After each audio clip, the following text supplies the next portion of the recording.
আজকে আমি ইন্টারকো গ্রুপে যে সিএনজি কম্প্রেসারের একটা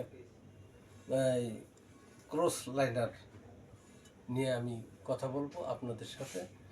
তো এই যে জিনিসটা দেখতেছেন, এটা একটা ক্রস লাইনার। এটা ইঞ্জিন বডির সাথে লাগানো থাকে। এটা রিমুভ করার জন্য দুই পাশে দুইটা প্যাচ সিস্টেম আছে।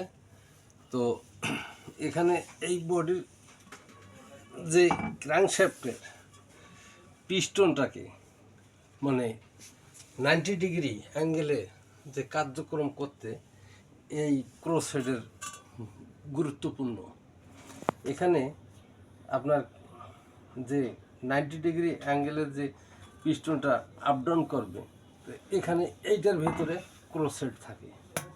এই ক্রসহেডটা আমরা এখান থেকে পিস্টনের যে শ্যাফট আছে, পিস্টন রড, এখানে আমরা অ্যাডজাস্ট করে থাকি এই গ্রুপের মাঝে। এখানে এই পিস্টনের রডটা এই ভাষে দেওয়া থাকে এবং ক্রসহেডের মাথায় এই আপনার নাট বোল্ট দিয়ে অ্যাডজাস্টিং করতে হয় ক্রসহেডের সাথে। তো এই জিনিসটা না থাকলে আমরা সিএনজি কম্প্রেসরের যে পিস্টনের কার্যক্রম আমরা করতে পারতাম না। এই ক্রসহেডের মাধ্যমে এই পিস্টনের একটা পিস্টন রডের মাধ্যমে দুইটা আমরা পিস্টনের কাজ করে থাকি। একটা হলো ফার্স্ট স্টেজ এবং সেকেন্ড স্টেজের কাজ, আরেকটা হলো থার্ড স্টেজ এবং ফোর্থ স্টেজের কাজ। তো আমাদের আমার ভিডিও চ্যানেলটি আপনারা সব সময় সাবস্ক্রাইব করবেন এবং দেখবেন, লাইক কমেন্ট শেয়ার করবেন। প্রতিনিয়ত আপনার ইঞ্জিন বিষয়ে শিক্ষণীয় যেটা দরকার সেটা আমি বলে দেবো। এটা অনেক সময় চলতে চলতে এইটা জিনিস লাইনার ক্ষয় হয়ে যায়। এই লাইনারটা যখন ক্ষয় হয়ে যায় তখন বিভিন্ন ধরনের সমস্যা দেখা দেয়। তো সেই জন্য পরিবর্তন করতে হয়। লাইনারের টপ এবং লোয়ার সাইড দুইটা আছে।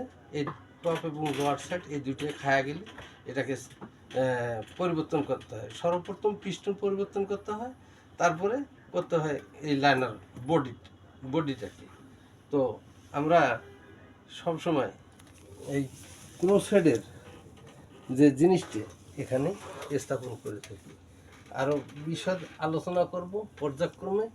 আরও কিছু আছে পরিমাপ সম্পর্কে। এইটাকে যখন আমরা পরিমাপ করি তখন আমরা ইনসাইড ক্যালিপার দিয়ে আমরা পরিমাপ নিই এদের গ্যাপটা। তো আজকে এই পর্যন্ত এটি। আগামী দিনে দেখা হবে অন্য কিছু নিয়ে। এই সিএনজি কম্প্রেসারের অনেক কিছু জিনিস যন্ত্রপাতি আছে, আমি আলোচনা করব। আসসালামু আলাইকুম।